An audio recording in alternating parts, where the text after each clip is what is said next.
Guys, welcome to another episode of Ben Clymer Presents. Today we are presenting the Golf and Watches episode. This is, I gotta be honest, I'm pretty excited about this one. I've known of you for a long time, have a few mutual friends. Keith Mitchell, the man, the myth. Please. The most stylish man in golf? At the very least, right? All right, I'll let other people decide. Okay, well, I'm going to say that. So professional golfer, obviously, a very stylish young man, watch lover as well, which is why you're here today. So what are you doing in New York? I was actually doing a style shoot for Golf Digest. A style shoot. So okay, so we're on brand here. Yeah, but I'm an uncle. That's really why I came up here. My sister just had her first, so we kind of parlayed it into some fun stuff, and this is fun for me. Like, this is awesome. No, likewise, for sure.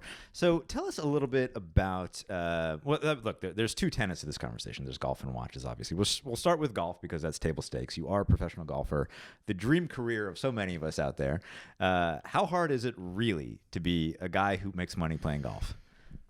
It's just the ups and downs. Like, it's impossible when you aren't playing well and you're missing cuts and you're traveling all over the world and you're not making any money doing it. But then the highs when you are playing well, and I've only won once, but that's what I'm referring to, because like that feeling is better than anything, in work wise, golf wise. So being able to chase that is kind of the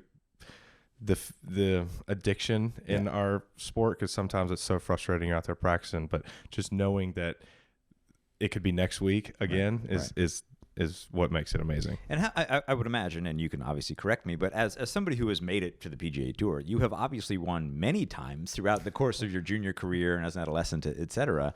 And how does the expectation level change as you make it onto the PGA?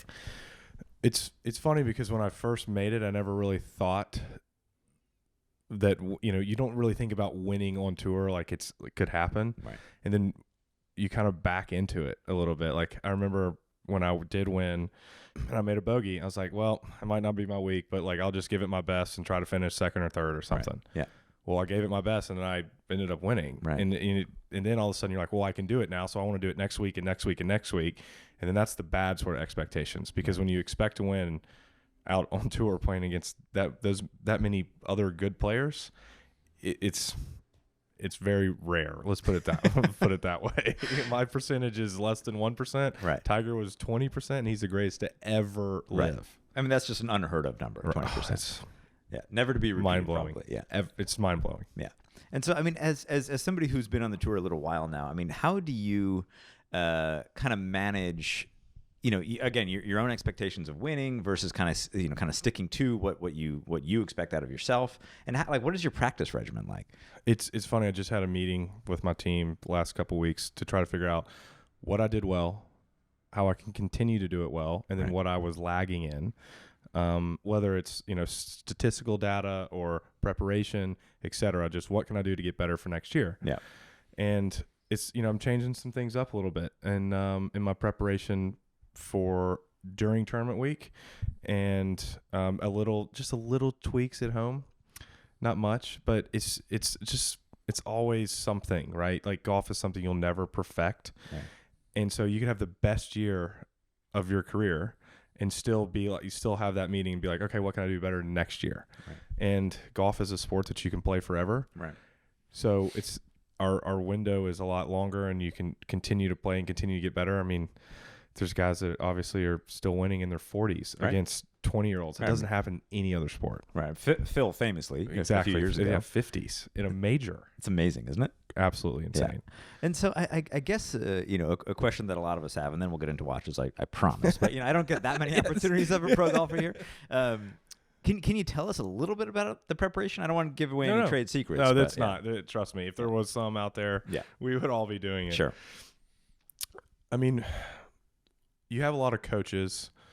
So I have a swing coach. I have a short game coach. I have a putting coach.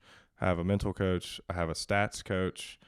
I have, management team, caddy. Right. Like, you have physical therapist. You have all these people that you build around. It's like a village trying to help you, a selfish golfer, because you have to be. It's like it's you or nothing, right? And so like it's not a team sport, which is it's a selfish in its own way, but you have all these people that make your own team, I guess I should say. Right. And each person has their role.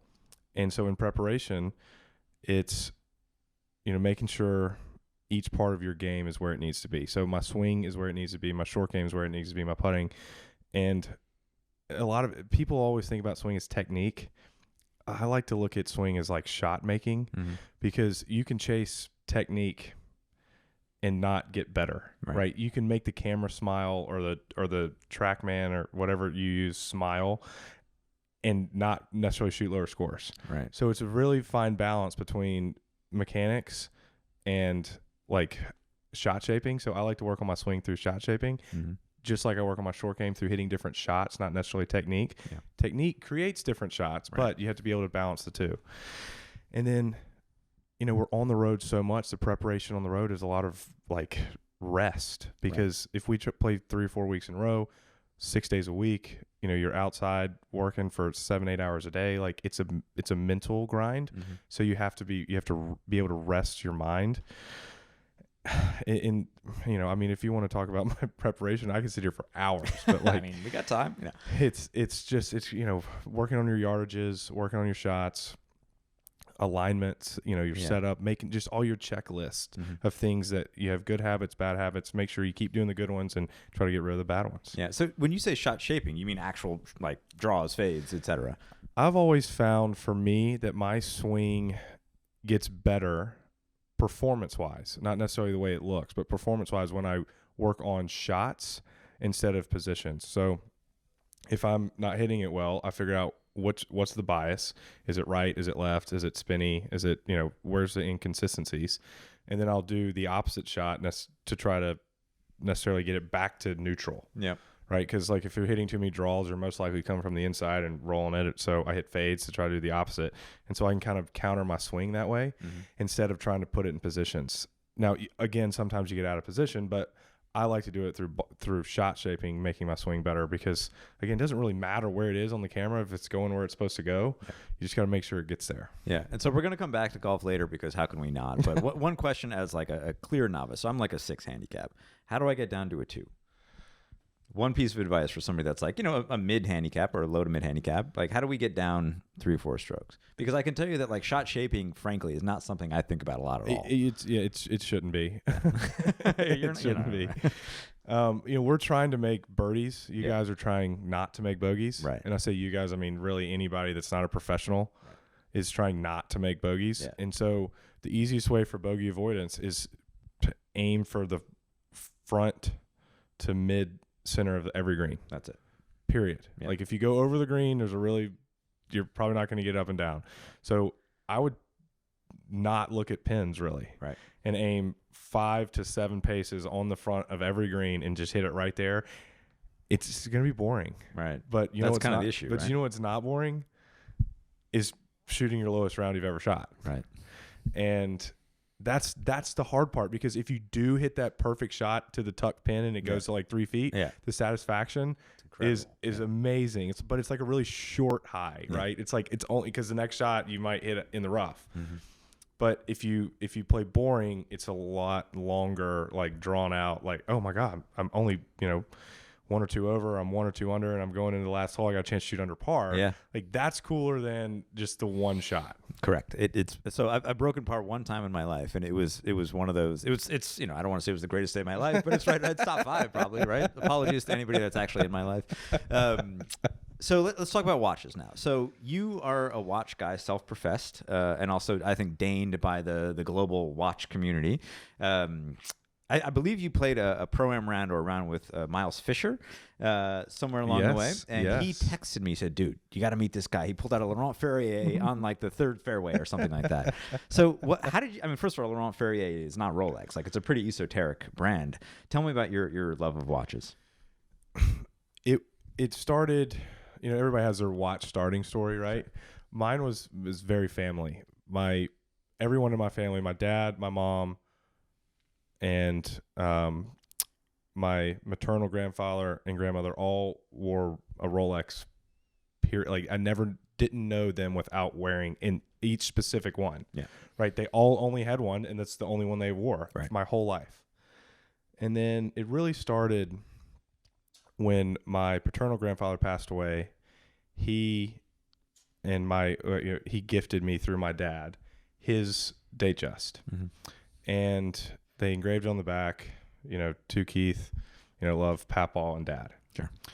And the story behind that watch was my grandfather put my dad through, high school, college, medical school, everything. My dad, as a thank you, gave him that Datejust. So then I got that Datejust. And after my dad put me through high school, college, Q school, right? Like, let's just go ahead and throw Q school on there. Sure. And I got on tour and kept my card for the first year. I got him a Datejust and engraved it on the back. It's like, thanks for the love and support. Yeah. So it's kind of like, I don't want to call it a tradition, but like, it's a thank you. Your parents do a lot for you, right? They sure and do. It's really hard to show anything. But now my dad has not taken that watch off ever since I gave it to him. And it's just stainless steel Datejust? Stainless steel Datejust. It's the Wimbledon. The guy, it's so funny. Like, the year it came out, I looked and I loved it. Yeah. Like, just the green. Sure. Anyway, so that's kind of like how it started. Yeah. And then I got my mom one, and I got both my mom and my dad a watch before I bought myself my own one. Wow. And I'm not trying to say that as like, oh, this, Yeah. It's just, they deserved it first, right? They did everything for me to be able to buy one. Yeah. And it came this like sentimental thing. And then I told myself after I won, that's when I bought my first watch. And I told myself I wasn't going to buy a watch. I was going to save it for that sentimental moment for winning. And then I realized it was really hard to win. So I just gave up on that and started buying watches. That's amazing. Very romantic story that turned out to like, here we are. I got like, way too many. I'm with you. So you work with Fourtan and Carmel, who we know well. But I've known Josh probably, of the 15 years Hodinkee's been around, probably 13 of those years. I mean, really good guy. Done events with him way back. How did that kind of come to be? The place where I bought my mom and my dad their watches, a guy named Duncan said, you need to go out to the store in Carmel and meet my friend Josh. Yeah. And I'd already been to that store. Every time we played at Pebble Beach, I would walk in and look at I have actually a picture of a watch on my phone before I met Josh in there. Really? And what watch is it, just out of curiosity? It's actually a similar one in there that I ended up buying later from Josh. It's a 16550 white gold Strounds, all the cool patina. Sure. Anyway. And so he said, you need to go meet Josh. And Josh came out, we met, we hung out, we became friends. Yeah. And, for love of watches, and Josh is not a golfer. I give him a hard time about his golf swing. He's a runner. He's a runner, yeah. Which he's better at golf than I am running, and he's not very good at golf. But we met, and then it's just been so much fun to partner because there's so many people that are passionate about watches. No doubt. And just to have like your friends involved, it's like friends in business can get, I want to call it messy, but when it comes to like watches, it's totally different. Pretty right? clean, yeah. Because it's not business for me, and everybody seems to want to watch, and you have a guy and you talk about him and understand him and his knowledge. Yeah, he's great. Like, I didn't know anything about vintage until him, and now here I am, like, knee deep in it. Yeah.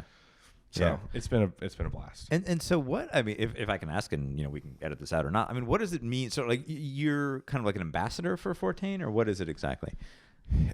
Yes. We're kind of flying by the seat of our pants. We've only been doing it for 6 months. Got it. And just trying to figure out the best way I can help promote their brand, because their brand is it's not, a lot of golfers are sponsored by individual watch companies. Rolex, AP, Omega. Right. Yeah. And Fourtan sells everything. Mm. And that's what's great for me is like, I'm not stuck to one brand. Right. My passion can go across the board. Yeah. In any sort of watch company. And so that's great for me. Yeah.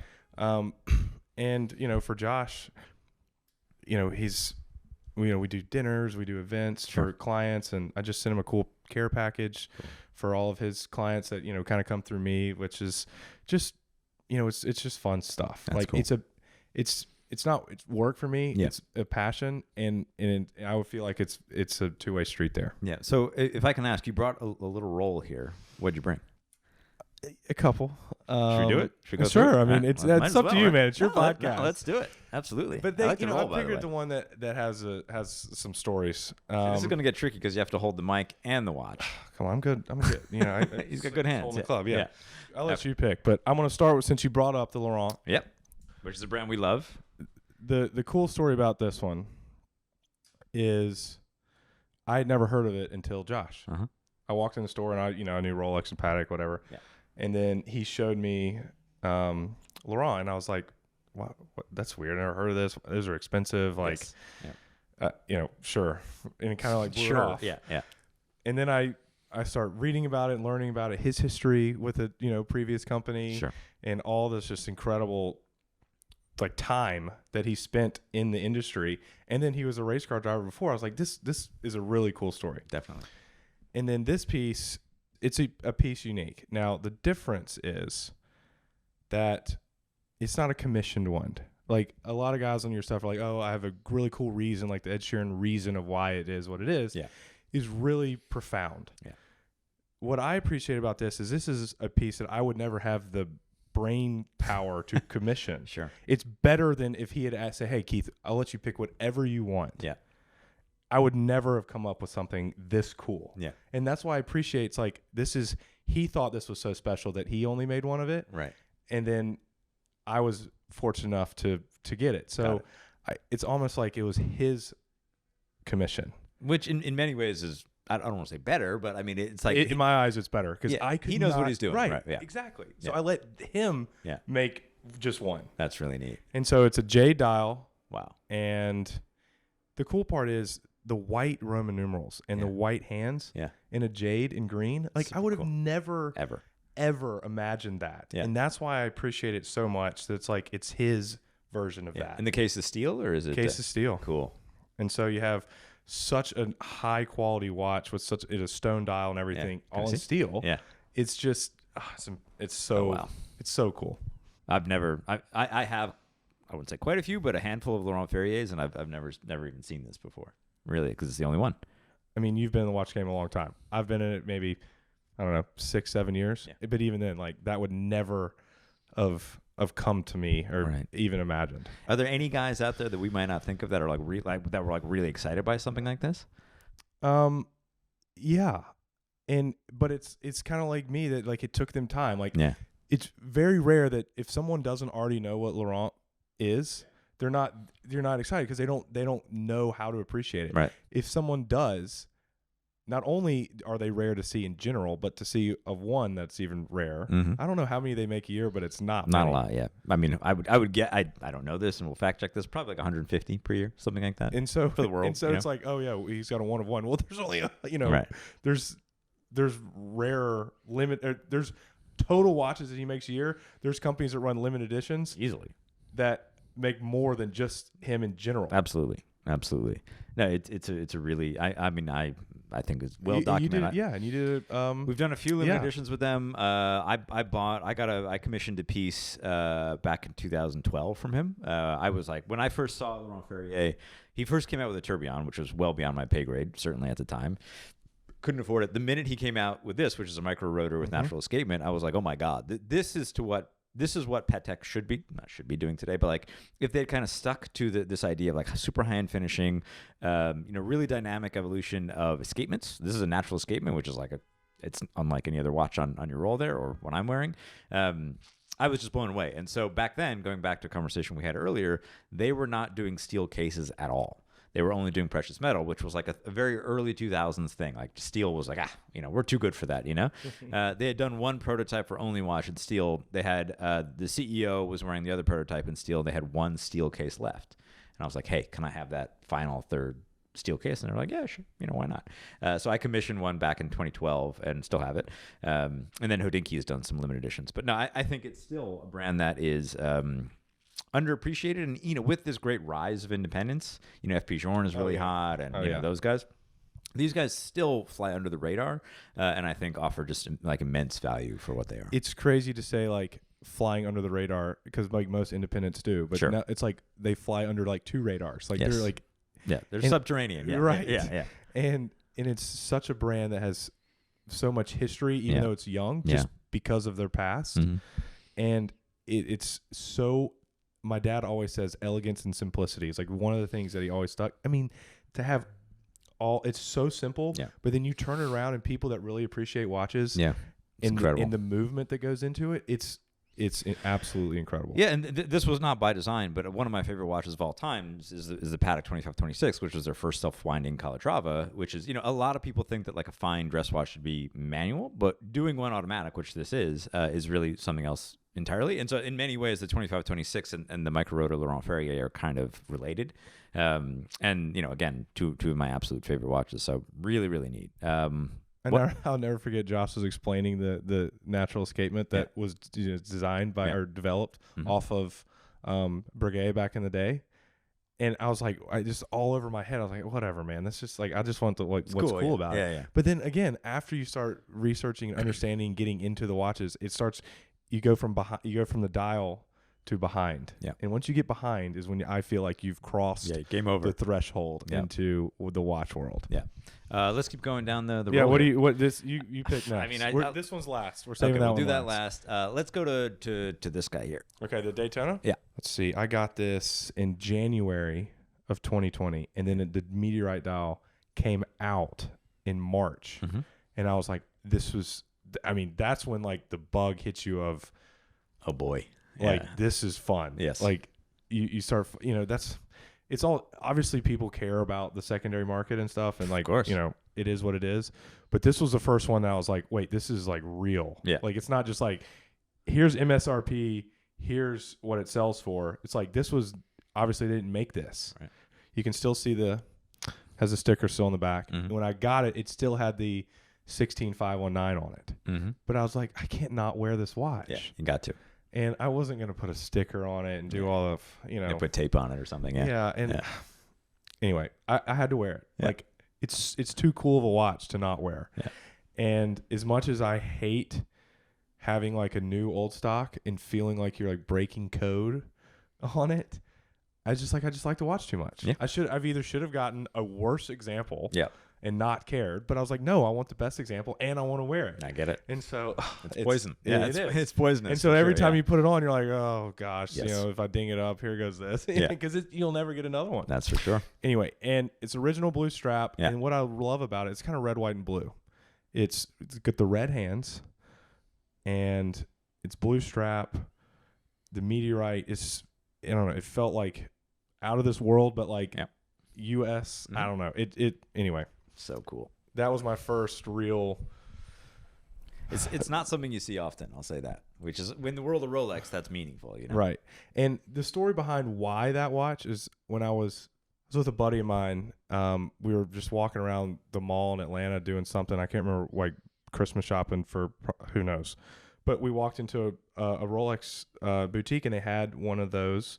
A meteorite that I'd never seen, like in the case, and it was like 13,000. I was like, oh, that's crazy. I'm never buy that. Yeah. But that is so cool. Yeah. And this was probably 2013, 2014. And when I got to the point where I could afford that, that was like kind of stuck in my head. It's like, I remember when I was younger, that was like the cool watch. Yep. And so I found it, and then I got it at a really good price. Yep. Especially considering now, because after it came out. Yep. This is the 16550. I'll never forget this past year. I went out to see Josh playing the AT&T, and he was wearing it on his hand. I'm like, you can't do that. Yeah. Like, that's so mean. He knows what he's doing. Like, I was like, yes, that guy knows what's up. I was so mad at him. Yeah. He's like, no, I'm kidding. It's for sale. And I found it for you and blah, blah, blah. And so I was like, okay, well, sold. Like, I don't even care. Yeah. Don't tell me. Yeah. Just run my charge credit the house card. account. Just go. Put it on the tab. And, this was another one. Like, the case is so good. Yeah. It's such a good example. And it's one of those, like, I still want to wear it. And you just, I know. You can't wear it every day, but man. So good. Patek. 5320G salmon dial. Lovely. This was when I kind of knew. It's like, now we're deep. We have a problem now. Well, a perpetual calendar Patek. Yep. It's a real watch. Not that Rolex is not a real watch, but this is a real watch. Yeah. This is like Mount Olympus of the watch world. When you have a Patek perpetual calendar. This obviously came later in my career after the relationship with Josh. So, there's anyway. You put some work into that. Yes. Yeah. And it's the salmon too. Mm-hmm. I know salmon's the hype, right? Especially after, your friend showed his on the talking watches, the 5004. Oh yes, yeah, that's a good and one. he's like, "Hey, this is salmon," Yeah, and that's kind of like, that's pretty cool. Yeah. And what I love about this watch is I bring like 4 or 5 straps with me everywhere I go with it. Yeah. And you can use it really, it's a chameleon, I should say. Yeah. Because it's salmon and it's white gold. Yeah. The salmon kind of blends. It's white gold, so it doesn't really stand out. And you put a gray strap, I even have a baby blue strap for the summer, that I feel like a watch that's so, kind of oomph, as that phrase that is used often when you get one, kind of tones it down a little bit. Agreed. And I feel like I can wear this watch very casually with the colored straps. I can wear it very formally with like a black alligator or this navy, and I don't feel like it's as big as it really is, if Understood. that makes sense. Yeah, I get that. I mean, this is kind of a more recent generation of perpetual from Patek, and they've really done a great job, kind of sticking with the core of who they are while modernizing it. And like, you're a young guy, I think I'm a young guy, and like, this appeals to me. And I think Patek for the longest time really struggled appealing to people below the age of 50 with complicated watches, and this one definitely does. I've looked at this one myself many, many times. It's look, I am the biggest Rolex fan there is, for sure, but I remember when I got my first Patek, it feels different. It really feels like a different thing, It's like you said, it feels like a younger, more modern perpetual calendar, but also still tributes all the anything from the 1526 to the 2497, 2438. Like it has that. It's still similar enough to those. Yeah. But young somehow. Just the fact that you just rattled off 3 vintage Patek perpetual references like that, that says this guy is for real right there. 1526, 2497, 2438. That is not stuff that a lot of people can do. That's the great-grandfather and the grandfather of that watch. Yeah, it really is. And it's the symmetry of that really I just love. Yeah. Right? It's the date windows, and it's killer. It really is. I don't know why, but that style, even the 3448, like that style of watch to me is just the epitome of Patek. Yeah, it is. It was their first ever perpetual calendar in the catalog. Right. Was that style. And so that's what kind of felt like the history of watchmaking all in one, but still feeling kind of young, fun, and accessible, wearable in a way without feeling, too, I don't know. No, and I gotta say, first of all, how do you feel about the nickname Cashmere Keith? Because where I'm going is related to that. You know what? I take it in stride. I'm wearing a cashmere sweater now, but you looks like you are too. This is a wool blend, but similar. Yeah, I know. Actually, I debated. I was like, should I wear cashmere today? I don't know. wool Ben, yeah, cashmere exactly. I have to say, this watch with a cashmere sweater is like quintessential New York around the holidays. I mean, this just really fits with that vibe for sure. It's special. And you know what? Here's something really dorky about that watch. You can really hear the rotor winding in the back, and I'll go like this and like flip my wrist, and you go, and I'm like, I can't believe I'm doing this with that fancy of a watch, but it's like the little things. No, I mean, living with a Patek is a really special thing. Yeah. It really is. We have one more. Looks like a Daytona over there, and feel free to keep this story or keep it to yourself. But it's noted. It's a real. You guys got that, yeah. So hype watch. None of those are really hype watches, right? Yeah. This is a hype, like the hype watch, right? And the reason behind the hype watch is the talking watches. 2019. Let me see exactly. March 27th, 2019. Okay. Was the day that the talking watches came out. I won my only tour win in the beginning of March 2019. No kidding. And that was when I was like, okay, I'm going to buy myself a watch. Yeah. And then that video came out, and I was hooked. Yeah. I was like, I am so into this stuff. This is way too cool. Yeah. And that was a video that this watch was named. Right. Like gold Daytona. Like, yeah, right. Yeah, whatever. It was cool in the video, but I was like, it's still not for me. Right. I didn't buy this watch then. And so when Josh and I made our relationship formal in terms of our partnership, I should say, we talked about kind of what's a very sentimental watch. And so on the back, he inscribed Mr. K.M. Mitchell, which is after Mr. John did as Mr. J.C. Mayer. Sure. And then the date of the video that it was released. Amazing. In his, the John Mayer. Yeah. So it's kind of an ode to you, John, watches in general, it's like amazing. where it started. And really that was like the moment that I was amazing. like, I'm a watch guy now. Dude, after watching that. That's amazing. That really, that's like touching in some ways. I mean, it's incredible. And that is like, this is a watch that I missed out on, as foolish as I am. It's as cool as it gets. It really is. And I don't really wear it that often. I don't travel with it, but it feels to me like the reason I'm here in a way, and how impactful, you guys are at Hodinkee, how John is in not only music but in the watch world. Yeah. That now we're talking about all these reference numbers and all that. Yeah. Sorry about that, by the way. Started on March 27, 2019, and so we got the watch with the date and the subscription and the inscription on the back for that. It's amazing. So here you can see the back. That is incredible. So you don't wear it too often, huh?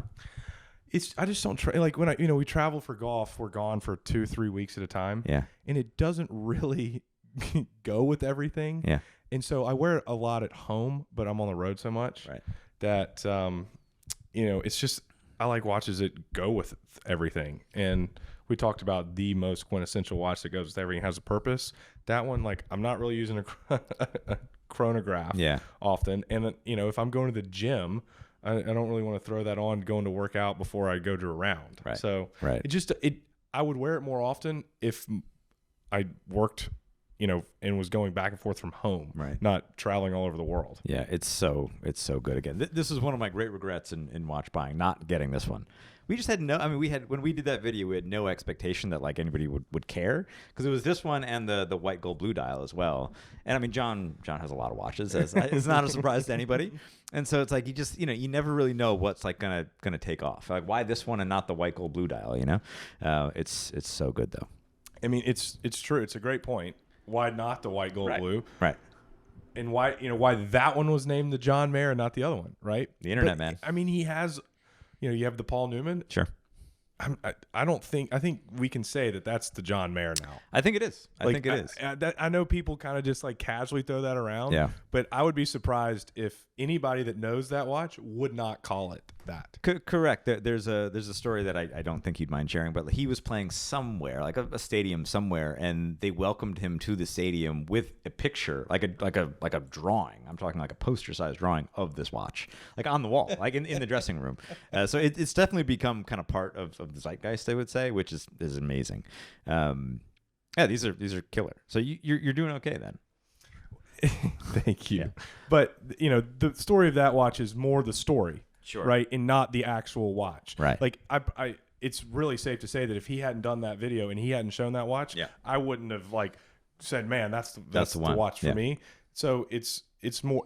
It's a sick watch, obviously. Yeah. But it's the reason behind that watch that really makes it that makes that watch special to me. Yeah. Because again, like, if I just walked into a Rolex store, I was like, this is the Daytona I want. Like, I don't think I would have said that. I don't think many people would have said that. No question. Without that. And that was kind of like when it officially, like, I was like, okay, this is a problem now. This is a problem.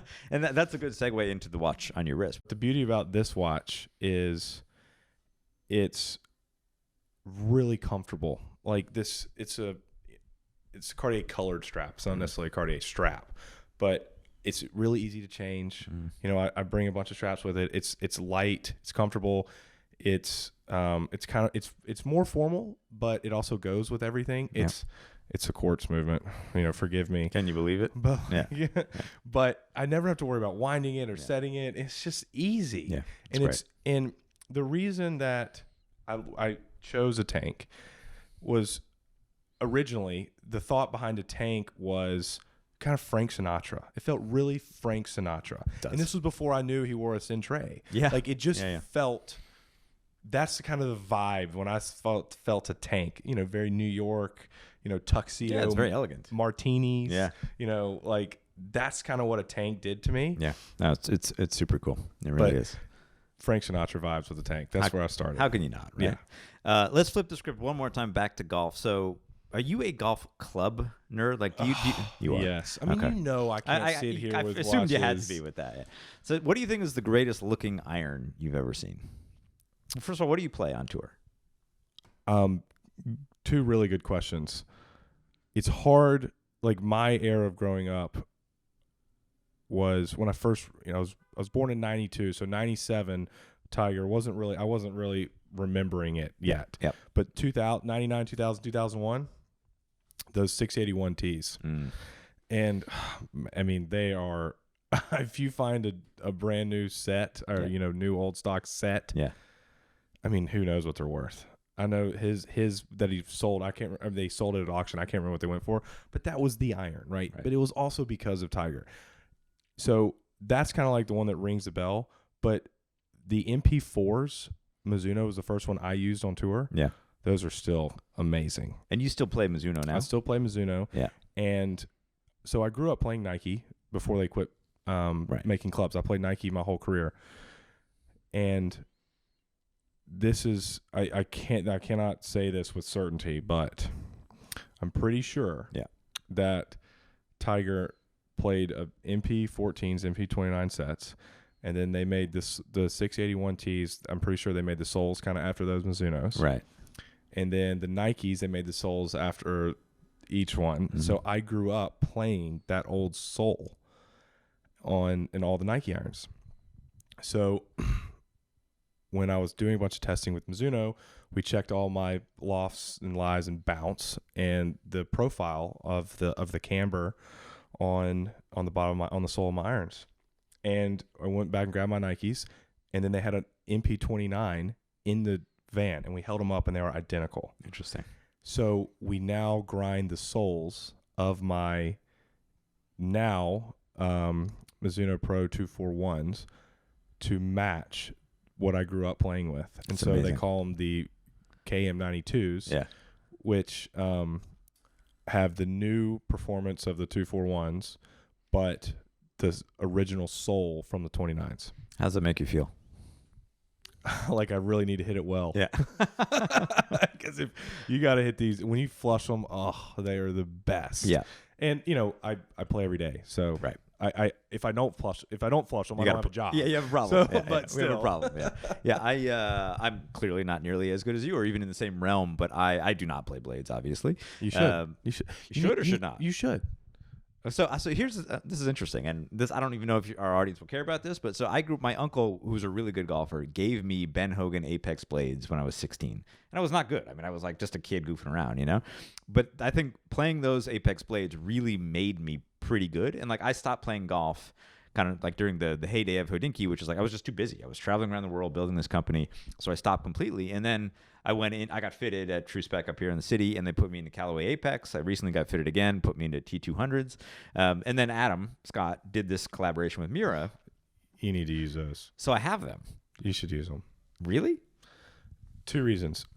Do I really need to have a perpetual calendar on my wrist? You really don't, but it's not gonna impact your day the way hitting blades will versus a cavity back. However, are you playing for a living? No, I'm not. So if you're not really even playing if you're just going out there playing for fun, why not? I would like to shoot a score below 80. Who said? Okay, I understand that a blade is harder to play.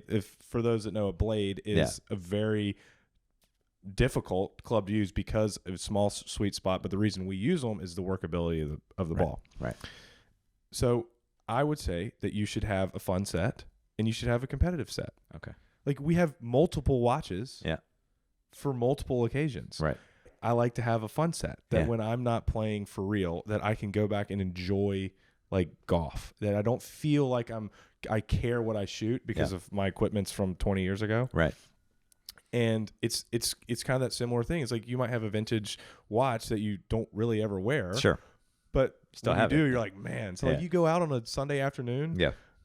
Just you or something. Yeah. You just bring out the cool stuff. People outside of golf collect Scotty Cameron putters for the same reason people probably collect watches that might not be a watch guy. Right. But it's also part of the thing. Like I'd love to get your take on that. Yeah. But like this fairway wood that I have is way more rare than a Circle T putter. Right. And I got it for $200. Right. It's like, and I can use it. Yeah. Look, it's a lot of it is brand, obviously, right? It's like, why? I mean, is Patek that much better than Vacheron? Like, I would say objectively from manufacturing perspective, probably not. I mean, is Rolex that much better than Omega? Who knows? You know. So, I mean, it's just like there's so much value in brand equity, of course. The Scotty thing, I've got a few. I don't collect them, but I could see myself going down that hole just because like there's so much. You can have a lot more fun for a lot less money in putters than you can watches. Yes, which is that nice. is very true. It's like tennis shoes, Circle T putters, exactly, watches, correct, and then cars. On and top then, of, cars after that. Yeah, it's again, I've got enough expensive hobbies, but I could see the putter thing becoming a problem for sure. And then also, like as I mentioned, I've got one tour level putter. It is just it's like a Patek or a Longa. I mean, it's just like, or a Laurent Ferrier. It's so well made, and you can feel the difference when you pure it. Versus, I'm using a lab putter now because you know. What do you think about those, by the way? Well, I tell you what, you can hit it anywhere on the face and it feels the same. Which I like some feedback. I like to know when I'm messing up. Gotcha. But I have to say, I mean, look, again, I'm not a great golfer, but like the lab has made a difference. It really has. I mean, I'm much more consistent with it for sure. Right, but back to the equipment side, it's amazing that putters are really the only thing, unless it's like a game use thing from Tiger or somebody else that really the collectors. But I think it's technology, right? Like putters, it's all about how it looks and feels and less about how it performs. So like the reason you're scared to use a blade is also, I think, the reason why vintage blades don't have the secondary trading value that a putters do. Right. Like if I found a really cool one-off prototype driver from Titleist from the 90s, it's worth not much because nobody's going to use it for the reasons that you said. So I personally think that's the downfall, but I also think that's what makes it fun, is that it's really accessible. Yeah. Like you can go find a really cool set of Mizuno blades and get them refurbished and have a vintage set. Yeah. And not worry about what you shoot and do it for a relatively cheap price. Like, I just think that brings the watch in the golf world and kind of brings them together. Yeah. And it's undervalued in my mind. I think this is probably like the least fun or sexy thing I'll say on air anytime soon, is like, I think the reason why a lot of people don't do that, I totally get the idea of a Sunday bag, is for us, like we don't get to play every day, and so it's like when I haven't played really in 2 months. I've got a good group of friends that I talk about golf with literally every day, but they play even less than I do. And so it's like when you go out, you want to shoot your best score, and like that is still how people like us think about it. It's like you want to break 80, you want to break 90, you want to do whatever. But I hear you. I mean, the idea of going out. I mean, I've played one 9-hole. Not match, but a little round with my friends with the Mura blades, and I hit them better than I thought I would. Truly, and that's the thing. I would love to do a case study if you played 4 rounds with what you thought was the coolest setup and the best looking bag, and then played with what you thought performed the best, and actually compare the scores. Yeah, I probably wouldn't be that different. That's what I think. I mean, really, and it might even be the other way. Interesting. And the look good, feel good mentality. Hey man, it's a real thing. We're gonna wrap it up quickly, but before we do, Dream Watch. If you had everything, I have a list on my phone. Okay. I have a wants list. Yeah. I have a honorable mentions list, which like it kind of some watches float between the two. Yeah. And then, it's just I'll answer your question, but I have to say it's changed a lot because I bought a couple G-Shocks lately. Like not even like straight up G-Shocks. I bought the Nomos collab that you guys did. Sure, it's a great watch. When I got a marketing email in my inbox during a pro-am, and I bought it like on like the 3rd fairway. That's amazing. And sent it to one of my buddies, and he bought the green one. I bought the Sienna one. Yeah. So like your marketing emails work. Great. Love to hear it. Yeah. 50% open rate. I want you guys to know that. Yeah. But it's funny because like some watches, my Dream Watch might change next week. Right. What is it today? Right now it's two Pateks. I'm going to say one. I'm just going to say one. What do you got? And it's changed. Okay. And this is the most recent one. And it's I don't know. You're going to have to fact check me on this because I don't know if it exists. Okay. But it's the 2497 and the 2438 is a waterproof one, right? Correct. Yeah. Screw back. I don't like the baton indexes on the 2438. So if there's a 2438 out there that has the Arabic numerals and then the decimals in between, it would be that one. Just because the waterproof makes it a little bit me like not so scared about wearing it. I get it. So the 2497 is my watch. Okay. If they make a 2438 without batons and they do it with the Arabics and the decimals, it's that one. And I don't care what case material or what dial color. That's it. That is a hyper-specific response, which I really appreciate, sincerely. I was expecting 5970, which is a great watch, but like that is like a very common response when I ask that type of question. So props on that. I don't know. I don't know if that exists in a 2438. A watch you should look up if you don't know it already is there was a white gold 2497 with engraved Arabic numerals. That's engraved. It's like a $3 million watch. So, totally normal. Yeah, for you, yeah. Well, I'll take two. But it was white gold on a white gold bracelet. 2438 without batons. I hate to say I don't know, but we can check that real fast and get back to you on that one. That would be it. That would be it. That would be it. That's an incredibly deep cut choice, and I really respect you for that. Because it used to be 5,004, then it went 2499, and now it's gotten deeper in the 2497 or 2438. Yeah. But like, what I would say before we close is the closed chaptering in the 2499s that there was a lot of space between that and the dial where now everything is like the marks are coming from the edge of the case. Yeah. I mean, there was like a good meaningful amount, and that is so aesthetically pleasing to me for some reason. Like the Swiss was written big and under it in the bottom, like the one that Jay-Z's been posting everywhere. There is significant space between the outside ring and then the dial, and for something that really pulls a string in the 2497, or excuse me, 29, well, whatever. I'm already. There's a lot of them. Has that, and that's something that I cherish. Have you gotten into like the different marks, like the series of the 2499s, like the series 1, 2, 3, 4? Yes, and the hands and the cases. Yes. Have you? What's your, just out of curiosity, because I feel like I actually might have an answer, which I don't get to ask that many people that might have an answer. What's your favorite series of 2499? I'm pretty sure it's the fourth that has the big gap. In the later ones. Yeah. What are the Dauphine? Yeah. Dauphine. Yeah. Sorry. I've read that word a lot, but I don't think I've ever said it out loud. Yeah. So 4th series for sure. Okay, 4th series. Yeah, I'm a 2nd series guy. Okay. I like the big step lugs. You got a few different case makers, etc. But as you go earlier, as you might imagine, you get like multiples on price and multiples on rarity. So like all 2499s are incredible, but they get really expensive real fast. They're amazing. Oh, they're so good. If you haven't, we did a video over 10 years ago on the Platinum 2499. Dude, I've watched all your reference points. I've watched it all. I'm so sorry. No. Yeah. I apologize that I haven't watched, if I've asked you a question that you've already answered. Yeah. But I've watched all the I'm glad somebody has, somebody out there. Like I said, the marketing emails, I bought a watch. Like, come on. Yes, we're doing it, guys. Keith, thank you so much for joining us. This was truly a blast. And, we'll be rooting for you out there this year. I appreciate it. This is so much fun for me. Amazing. Thank you.